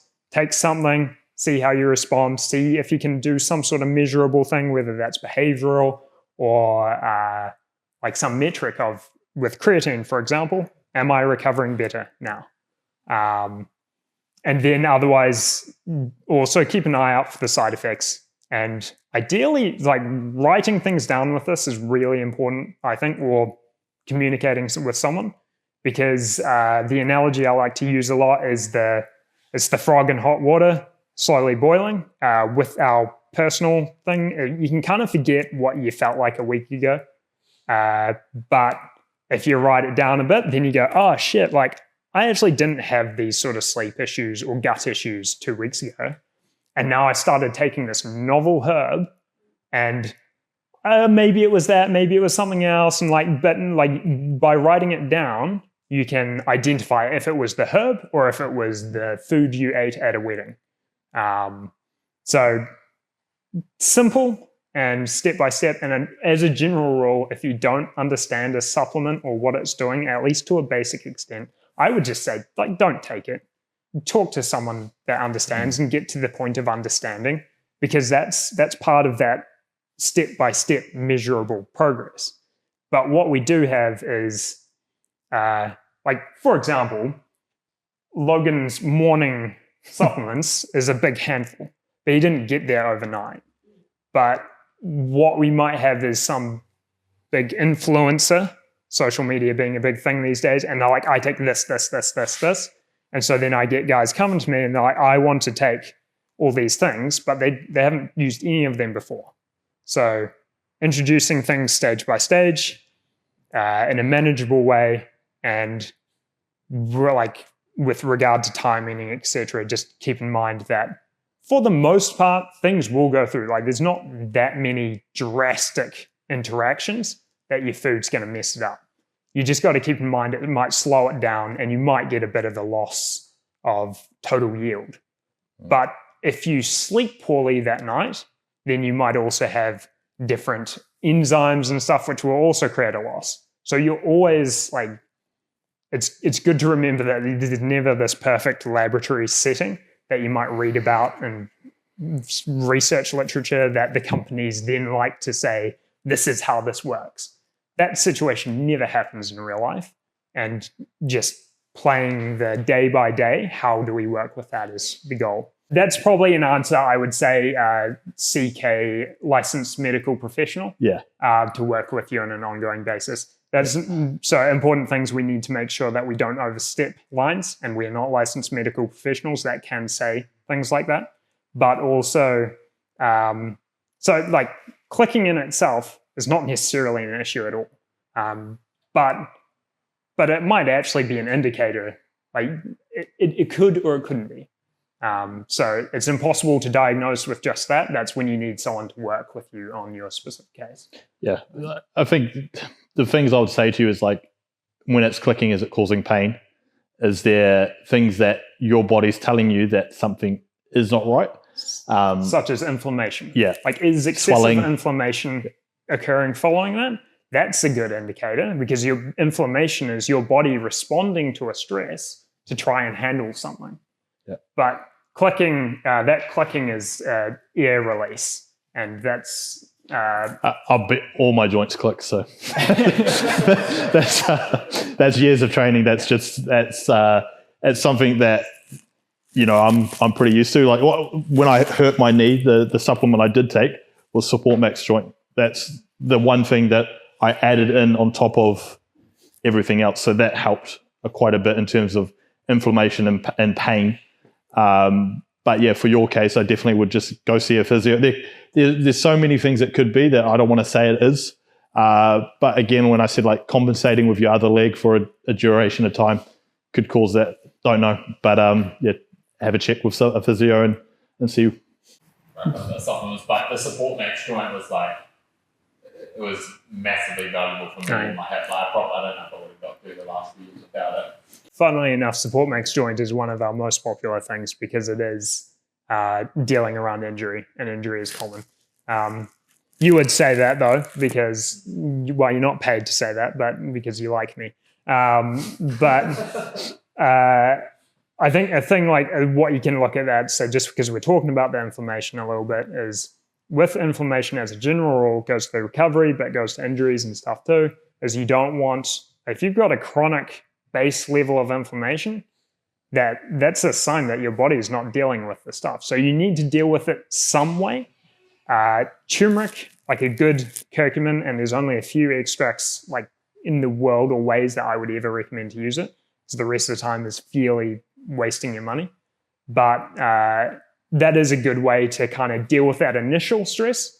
And for most people, younger people, I would say you're not going to need it for too long, because you're just trying to give your body the helping hand, and this is good supplement ethos, is to get over that like initial stage that it's struggling to get through. But then once you get through that initial stage, think about, can I drop the supplement back out? And then ideally like let your body's normal anti-inflammatory processes go on. My caveat there is for you, not you're an existing customer and trying to keep an existing customer, but my caveat is that as we age, your baseline inflammation just steadily increases due to damage over time.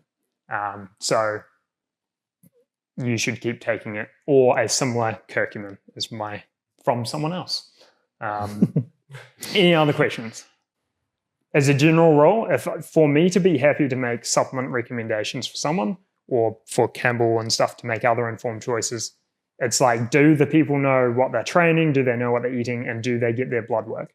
Because blood work, as in you're going to the lab, just to remove the vagueness of it, you go into the lab, they're measuring things like your liver values, liver like inflammation, which enzymes are up and which not, things like your cholesterol. All of that can really inform the picture, which you may not feel. So it's just an easy metric that anyone can do. You don't need to use your doctor or anything. You can just go to a blood work lab and say, hey, I want to get these things tested. And that way you can make an informed choice. So I would say, without a doubt, blood work is important. If someone is natural, aka natural, not using highly androgenic compounds, so like performance enhancing drugs, then you want to do something that's sustainable, but 6 months, that's plenty. I get mine done every 6 months for reference. Do you want to? Yeah, essentially the same. Like informed decisions for like supplementation, especially when it's health markers, should be based on what your blood work is saying. Yeah. I think where we've kind of gone too far is like we see people online and we see they take all these things. Like Thomas talked about, like a handful of supplements I take in the morning. It's all based on lab work. I get my lab work done every 3 months. And that gives me an informed decision on what I should be taking to monitor that side.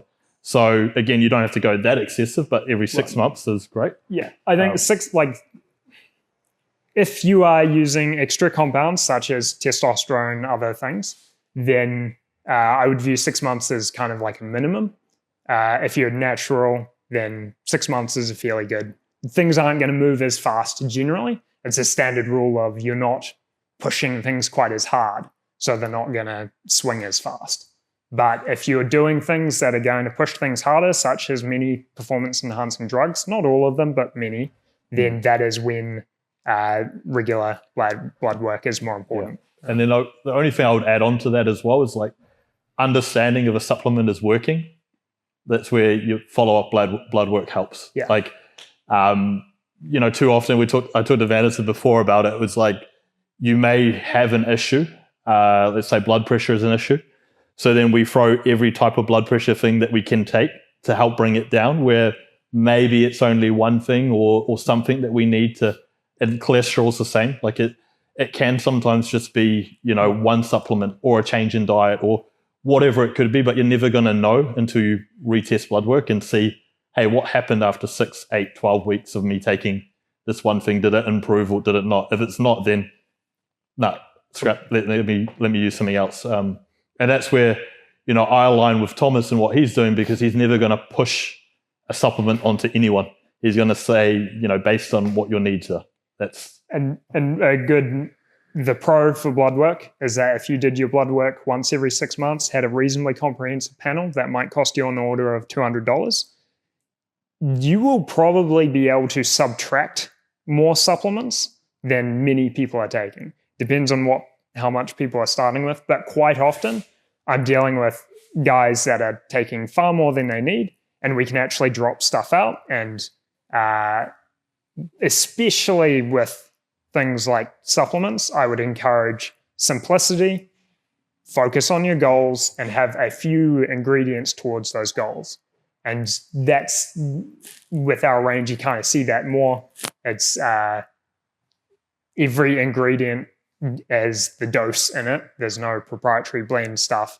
And everyone, like the formulas tend to be less ingredients in the formula so that you can target two goals. Did you have does that kind of answer your question? Yeah, sorry. So you could do it many ways, right? So you can go, like, if you have a good GP, and that's why I emphasize good because it's not many out there. Yeah. But if you have a good GP that will care, they will just give you a blood form and let you go get it done, and it's free. You won't have to. There's certain panels that if you wanted, like within reason, that you'll have to check. Otherwise, you can go to lab tests and fill out a form and get it tested. So a practical approach, and this is within like normal medical rights, but it will depend on if you can get a good GP. But if you go to your GP and you say, hey, look, I train a lot. I live, like, I've got a restrictive diet. I want to make sure that I'm just keeping everything in check, like everything healthy. Can I please get a liver panel and hormonal panel and stuff? A good GP should, and that's part of normal New Zealand services. And so you might spend $30 for the GP visit, and then the blood work's free. The alternative is you could just go to, you could look it up on Google, different companies per place, but you just go to a local lab, and there will be at least a dozen in Wellington Central, where you just go in and say, hey, look, I want to get these things measured. And they just, like, it's really simple. You don't even need an appointment. They just take some blood, and then the next day you have results. So that sort of costing, I'd often, for a general panel, it's like $200 to $300. Most people end up saving money because they're not blindly doing other things. So blood work is huge. Yeah. Cool. We're at 102. We probably need to wrap up. Is there any last pressing question that I can answer in, like, real quick? Cool. All right. Done. Thank you. Yeah.